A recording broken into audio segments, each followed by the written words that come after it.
नमो भगवते वासुदेवाय। झूठा ये संसार है, माया का विस्तार है।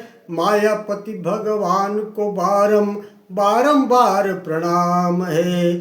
झूठा ये संसार है, माया का विस्तार है। मायापति भगवान को बारंबार मेरा प्रणाम है।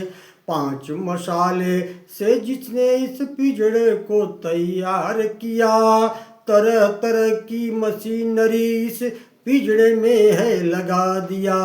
पिंजड़ा फैशनदार है, पिंजड़े में 9 द्वार है। रचने वाले मालिक को बारंबार प्रणाम है। झूठा ये संसार है, माया का विस्तार है। मायापति भगवान को बारंबार प्रणाम है। हाथ पैर नखवाल नगुरिया रचना कैसी न्यारी है। हाथ पैर नखवाल नगुरिया रचना कैसी न्यारी है।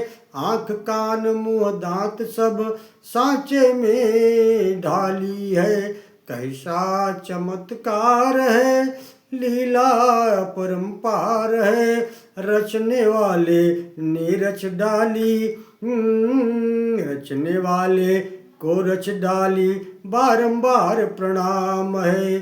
झूठा ये संसार है, माया का विस्तार है। मायापति भगवान को बारंबार प्रणाम है।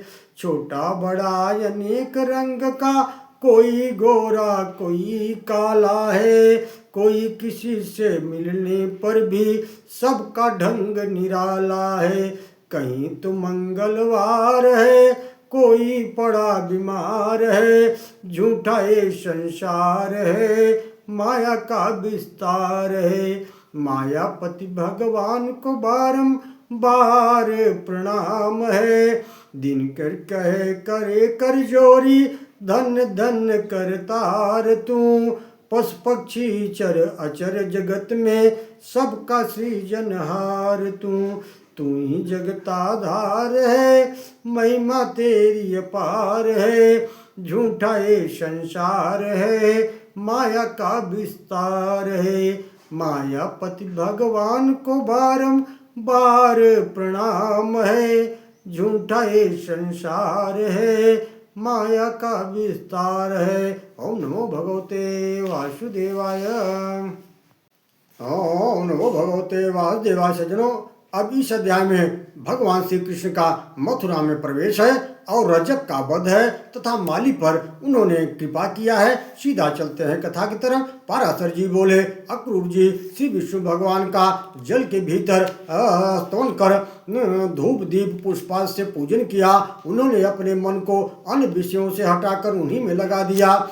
फिर समाधि से विरत हो गए। अक्रूर जी यमुना से जल से बाहर निकल आए, फिर रथ के पास चले आए। वहां आकर उन्होंने आश्चर्य युक्त नेत्रों से राम और कृष्ण को रथ में बैठे देखा। उस समय श्री कृष्णचंद्र ने अक्रूर जी से कहा, श्री कृष्ण वाच नूनम ते दृष्टमाश्चर्यम् अक्रूर यमुना जले विस्मयो फुल्लनयनो भवा संलक्ष्यते अतः। श्री कृष्ण बोले, अक्रूर जी आपने अवश्य यमुना जल में कोई आश्चर्यजनक बात देखी है।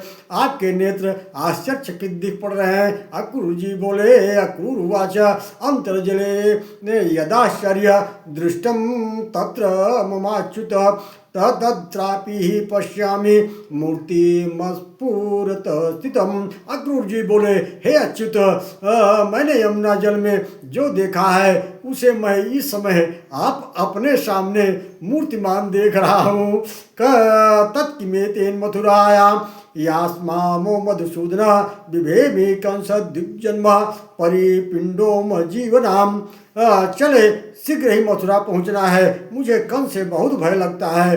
दूसरे के दिए हुए अन्न से जीने वाले पुरुष के जीवन को धिक्कार है। ऐसा कहकर अक्रूर जी ने वायु समान वेग वाले घोड़ों को हाँका और सायंकाल के समय मथुरापुरी में पहुंच गए। बिलोक मथुराम कृष्णाम राम चाह स यादव पद्भ्यां याता महावीरो रथेनेको विशाम्यहम् गंतव्य वासुदेवश्च नो भवद्भ्या तथा गृहम्। मथुरापुरी को देखकर अक्रूर ने राम और कृष्ण से कहा, हे वीरवरो, अब मैं अकेला ही रथ से जाऊंगा, आप दोनों पैदल चले आए। मथुरा में पहुंचकर आप वासुदेव जी के घर न जाएं, क्योंकि वासुदेव जी का कंस सर्वदा निरादर करता रहता है। पाराशर जी बोले। ऐसा कहकर अक्रूर जी मथुरापुरी में चले गए। उनके पीछे राम और कृष्ण भी नगर में प्रवेश कर राजमार्ग पर आए।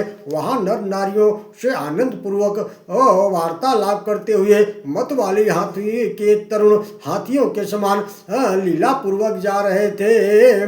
भ्रम माणव तो दृष्ट्वा रजकम रंग कारकम अयाचेता सुरुवापि वसांसी रुचिराणि तो ततस्तल प्रहारेण कृष्ण तस्य दुरात्मनः पातयामास रोषेण रजकस्य शिरो भवे हत्वादाय च वस्त्राणि पीतनीलांबरौ ततः कृष्णरामो मुदा युक्तो मालकार गृहं गतो।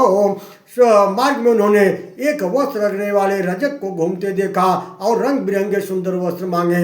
वह रजक कंस का था। राजा के मुंह लगा होने से बड़े घमंड होकर के उसने कह गया था।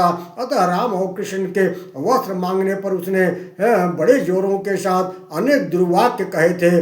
तब श्री कृष्ण चंद्र ने क्रुद्ध होकर अपने करतल के प्रहार से उस दुष्ट रजक का सिर पृथ्वी पर गिरा दिया।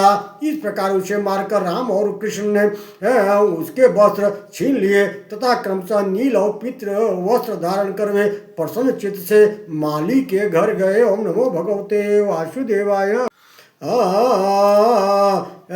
हे मैत्रेय, उन्हें देखते ही उस माली के नेत्र आनंद से खिल गए। पीले और नीले वस्त्र धारण किए उन अति मनोहर बालकों को देखकर उसने समझा मानो दो देवगण ही पृथ्वी तट पर आ गए हैं। प्रसाद परमो नाथो मम गेह मुमा मुपागतो धन्यो हर्चेष्या मित्यातो पाल्य जीवन। उस माली ने कहा, हे नाथ, आप लोग बड़े ही कृपालु हैं जो मेरे घर पधारे हैं। मैं धन्य हूँ क्योंकि आज मैं आपका पूजन कर सकूंगा। तदनंतर उसने देखते ही बहुत सुंदर, ये बहुत सुंदर हैं, इस प्रकार प्रसन्न मुख से लुभा लुभा कर उन्हें इच्छानुसार पुष्प दिए। उसने उन दोनों पुरुष श्रेष्ठों को पुनः पुनः प्रणाम कर अति निर्मल और सुगंधित मनोहर पुष्प दिए। तब कृष्णचंद्र ने प्रसन्न होकर उस माली को यह वर दिया कि हे भद्र, मेरे आश्रित रहने वाली लक्ष्मी तुझे कभी न छोड़ेगी। तेरे बल और धन का हास कभी नहीं होगा। जब तक दिन सूर्य की सत्ता रहेगी तब तक तेरी संतान का उच्छेद नहीं होगा। तू भी यावत जीवन नाना प्रकार के भोग भोगता हुआ अंत में मेरी पिता कृपा से मेरा स्मरण करने के कारण दिव्य लोक को प्राप्त करेगा। भोक्ता च विपुला भोगानुवंशन्ते मत प्रसादतः ममानुस्मरणं प्राप्य दिव्यं लोकमवास्यसि। हे भद्र, तेरा मन सर्वदा धर्म परायण रहेगा। तेरे वंश में जन्म लेने वाली की आयु दीर्घ होगी। जब तक सूर्य रहेगा तब तक तेरे वंश में उत्पन्न हुआ कोई भी व्यक्ति उपसर्ग, आकस्मिक रोग आदि दोषों को प्राप्त नहीं होगा।